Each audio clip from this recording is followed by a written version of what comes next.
about taking the hard calls to protect the most vulnerable in this society, not paying petty politics with them like that side of the House. Charles Chevelle.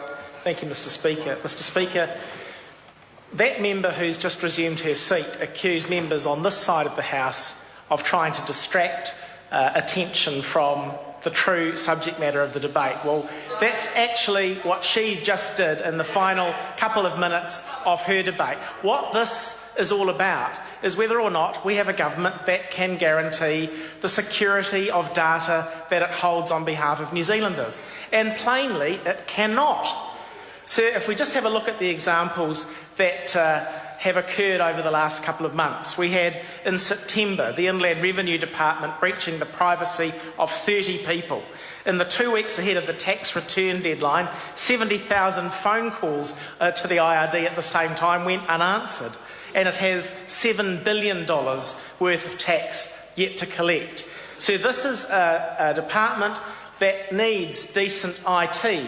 It is being starved of decent IT, and the Minister in perpetuity, the Honourable Peter Dunn for Revenue, he's been the Minister now there for 7 years, seems to have no urgency in his mind about addressing this. He says there's a plan to upgrade the IRD systems over the next 10 or so years. Well, who knows how many privacy breaches there'll be over that time, sir. And then there's ACC. The Privacy Commissioner, sir, recently examined how the private information of 6,748 people was sent to Bronwyn Puller and with ACC's compliance. Sir, it's just mind-boggling that that could occur. The independent inquiry into ACC on that occasion found, quote, such an error was more likely to occur because of systemic weaknesses within ACC's culture, systems and processes. And then, of course, sir, Bronwyn Puller's details somehow miraculously made it into the public domain. And it's only necessary for me, sir, to quote the former president of the National Party, Michelle Bogue, who said, when you can't send a communication to a government minister without fearing that the privacy of that communication is going to be breached, that's very, very dangerous. So that was Michelle Bogue in the Herald on the 28th of March. Then we come to the departments that are within the responsibility of this minister, sir.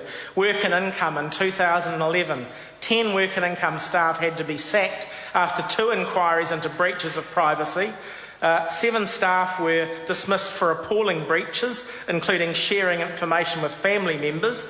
3 were sacked after a second inquiry for breaching the so-called zero-tolerance policy that was in place at that department, or some zero-tolerance policy, sir. Then in September 2012, Work and Income sent a client's private details to another client. A 1-page application was included in a pile of papers the client received at the meeting. When they rang Work and Income to report it, they were asked just to destroy the document themselves.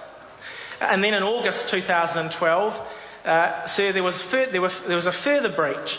A woman who was absolutely vigilant about her safety was called at home by a man who said he was conducting a survey to ascertain if she was happy with her experience with Work and Income.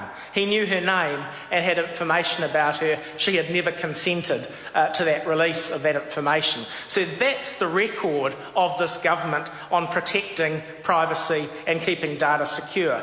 And in answer to the previous speaker, the reason why members on this side of the House have real issues about the sincerity of this minister on this issue can be summed up when we look at the way that she dealt with the privacy breach of Natasha Fullis. Sir, the Human Rights Commission found that Paula Bennett breached that woman's privacy. She was asked if she'd do the same thing again, and she said, well, it would depend on the circumstances, and the Prime Minister backed her to the hilt. Well, sir, that's the culture of compliance that we have with this government, sir. The apology that we heard that was read out can't be taken seriously because the Minister's form and the handling of this issue blacken the name of the people who reveal the breach, say that they were after money, leak their identity to the media. So we've got a real issue here. We've got a Privacy Commission report on privacy half implemented. We've got a Law Commission report on the Official Information Act that is inadequate. Nothing less than a royal commission into the security of the way the government holds the data of individual New Zealanders is going to be able to fix this problem, sir.